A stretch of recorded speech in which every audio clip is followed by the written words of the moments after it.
Hello and welcome to Nuclear Reactor, and today we'll be reacting to BHD's Storytime episode 35. I hope y'all enjoyed my reactions, and thanks to fightxlove Spirit for the recommendation. And remember to like, comment, subscribe, please. I really appreciate it.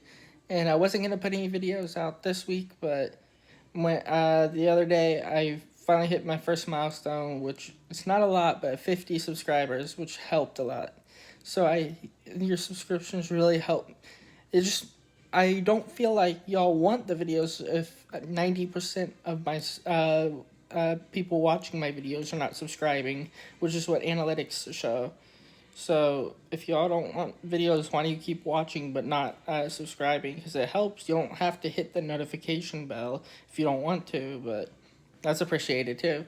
Thank y'all though. Last week, I promised you guys if I hit 800 likes in 24 hours, then I would share a particularly horrifying story for you guys this week. Love him. I did not think for 1 second that I would hit that many likes that fast, but I'm a man of my word, and because I am, here is the story. I've had a lot of different jobs, and I've had a lot of crazy job experiences, but this one takes the cake by far. Back in the day, I used to work at a place called Bellagio Hotel and Casino. Anyone who's been out here to Las Vegas. You worked at the Bellagio? That would explain why I was talking about the hang gliding thing that they have through the top of it. Oh, okay.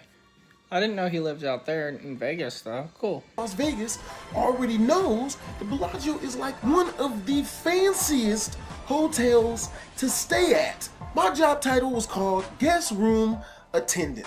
And what a guest room attendant does, or GRA for short, every day you clean 10 to 13 of the rooms to 5-star and 5-diamond standards. Now, needless to say, this can be extremely tough because you only got like 7 hours to do all of these rooms, and they all have to be spick and span because people go in after you and they check the rooms. Now, every morning when you get to work, you're supposed to load up your cart full of linens because you gotta change all the sheets on the bed, change the pillowcases, dust, wipe down everything, clean the bathroom, clean the shower stalls. It's been a long time.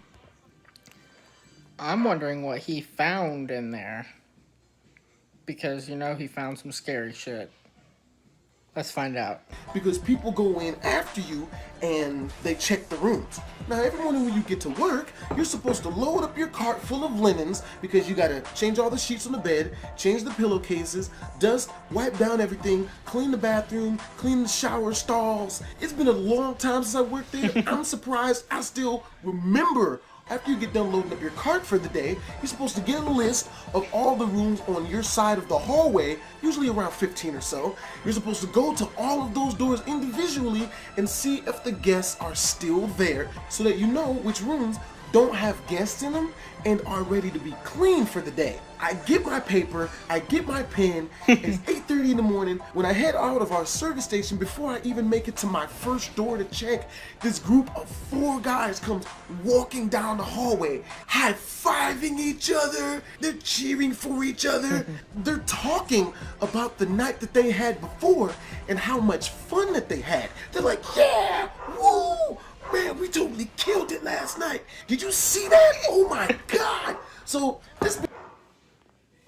I love his sound effects, and sorry for my dog barking in the background. This being Las Vegas, this happens all the time. A lot of people come from out of town. They're not really used to the city. This is a fairly common thing. I don't think too much of it. I check most of the rooms on my side, but unfortunately, mostly all of them are DD. That means do not disturb it. I saw the room that these guys came out of, so of course, when I went back into my service station and I got my card out, that's the first room I go to. Now, first thing you do is you're supposed to knock on the door 3 times, and after every 3rd knock, you're supposed to yell out housekeeping, so that if there is anybody inside, they can hear you and they have time to let you know that they don't want their room cleaned yet, or that they're busy, or to come back later, or whatever. So I knock on the door 3 times and I yell out housekeeping, and of course I don't get a response back. So I open the door, I put my cart in front of it, I prop it open. Now at this point I'm facing the cart.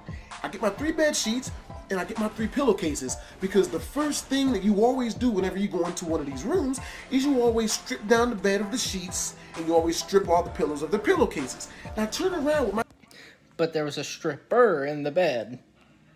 I'm kidding. my sheets and pillowcases in hand. I nearly drop all the crap that I just picked up off my cart after I see what the room looks like. The room is in freaking tatters. It's a mess. Like, my room is dirty. You guys can't see it. Clothes everywhere. I got hot Cheeto bags and grape juice canisters. It's horrible. But this room wasn't dirty like that. Gaming homies, I cannot make this crap up. This place was covered from head to toe in used condoms. I'll say it again for anyone who might have thought they heard wrong. Used condoms, man. And they're everywhere. They're on the floor. They're on the dresser drawers. They're on top of the TV. Condom wrappers and used. Oh wait, they do have the brothels out there, but that's interesting.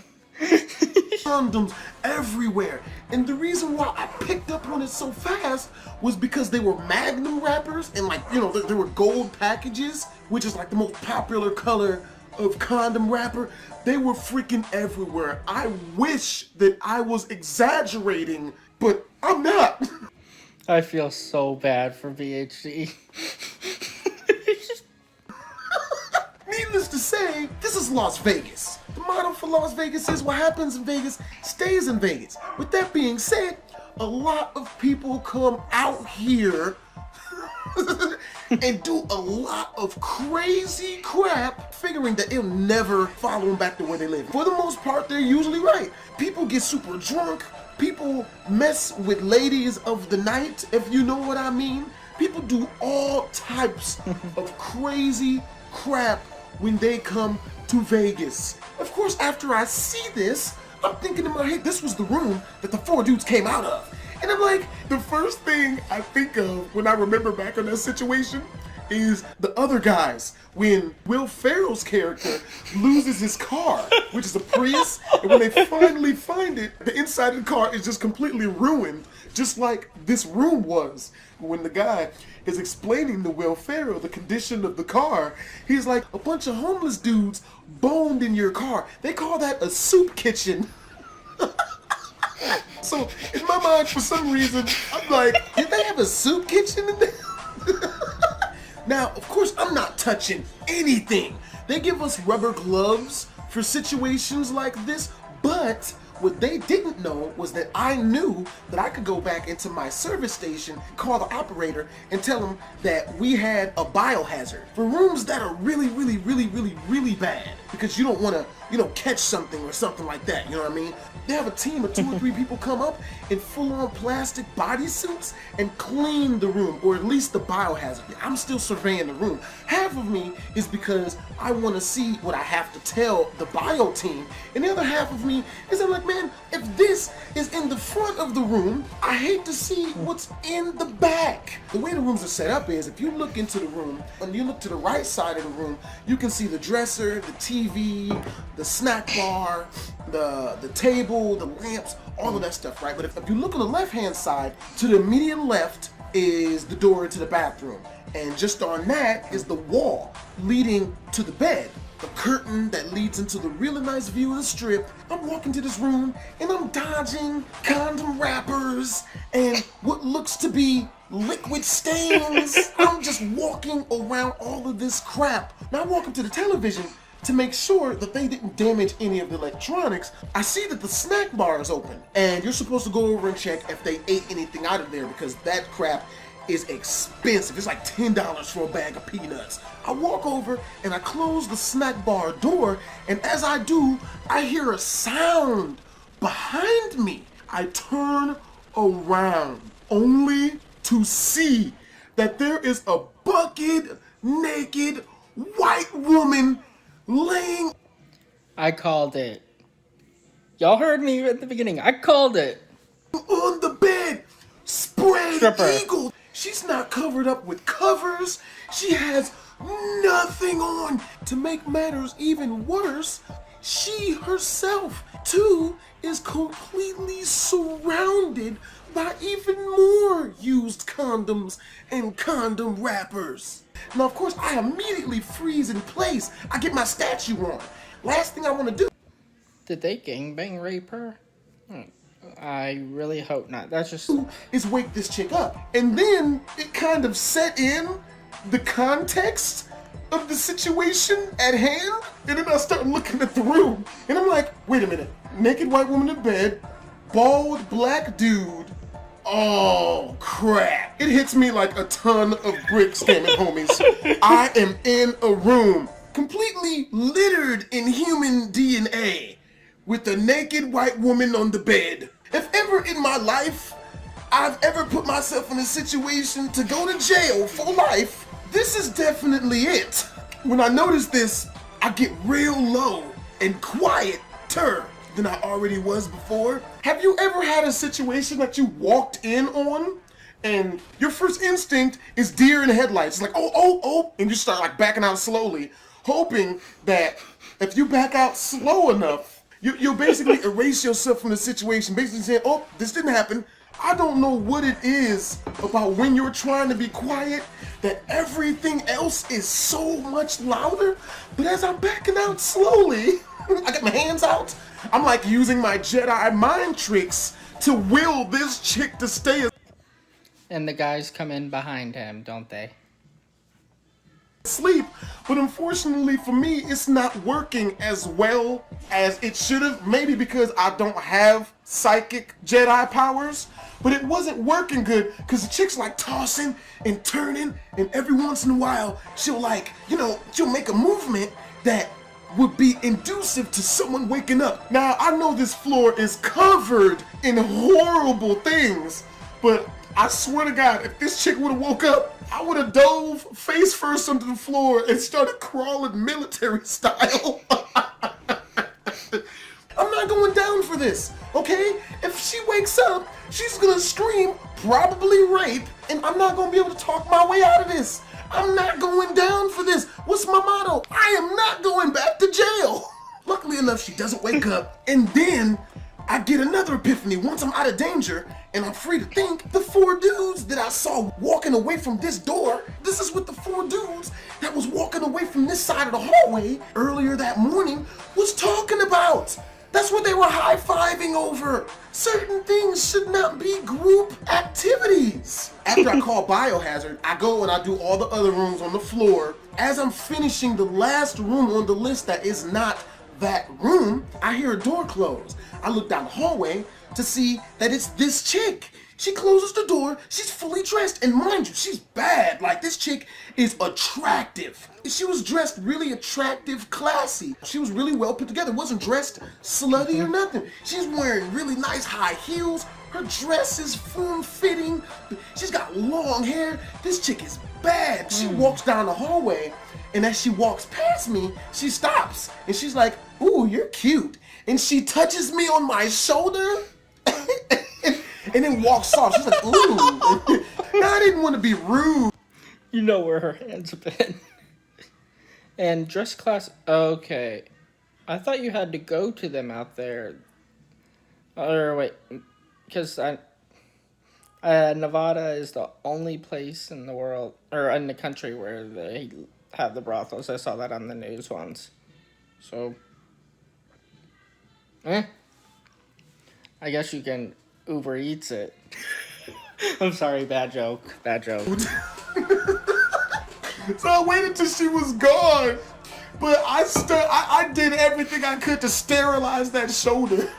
Luckily for me, it was the part that my uniform was doubled over on, because you gotta wear a t-shirt under your work uniform. So I had 2 layers of clothing over that part of my shoulder, but I'm still brushing it off.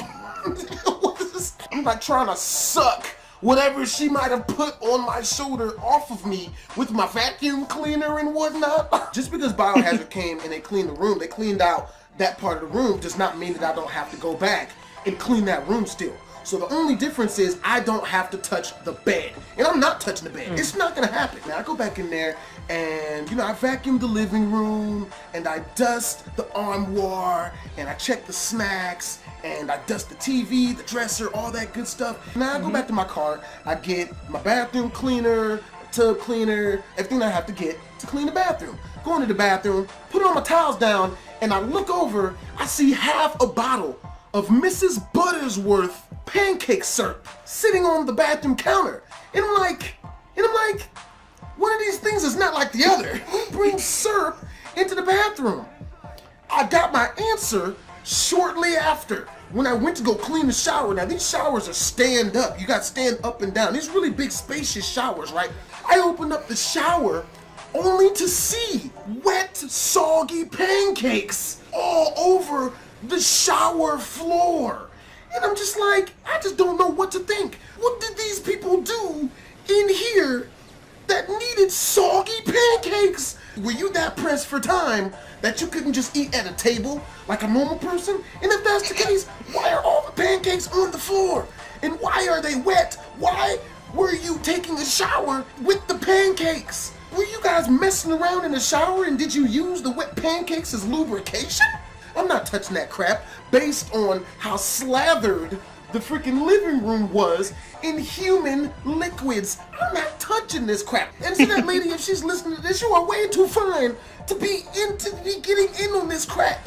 I can even forgive what happened in the living room. Not a lot, but a lot more than the pancakes in the freaking shower, because at least the living room was explainable, okay? It makes sense on some levels, on really creepy levels, but at least on some levels, I can't even figure out what happened in this bathroom, whereas to you would need wet pancakes and syrup in the shower while it's on? What is that? With that, I would like to say I did not expect having to tell this story because of how fast you guys liked up my other video. With that being said, you know what? If we can hit 900 likes in 24 hours as a direct follow-up to this story, I will tell you guys how I got fired from Bellagio.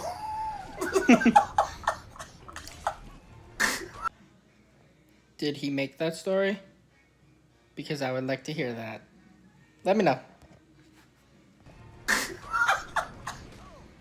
And that story is probably a little bit worse than this one, because I was supposed... That's possible? Never mind, I don't want to know. Supposed to get in a lot of trouble for what happened. But needless to say, if I hit 900 likes in 24 hours after I release this video, next week I'll tell you guys that story. And I do not expect to be able to hit that amount of likes in only 24 hours within me releasing this video. And with that being said, man, I really appreciate all the support, man. I wasn't expecting all of my crazy life experiences to do me any good, you know, other than maybe, you know, tell a couple friends or something like that. I really didn't expect for them to be a form of entertainment for the thousands and thousands of people that watch my videos. Also, very important channel announcement before I go.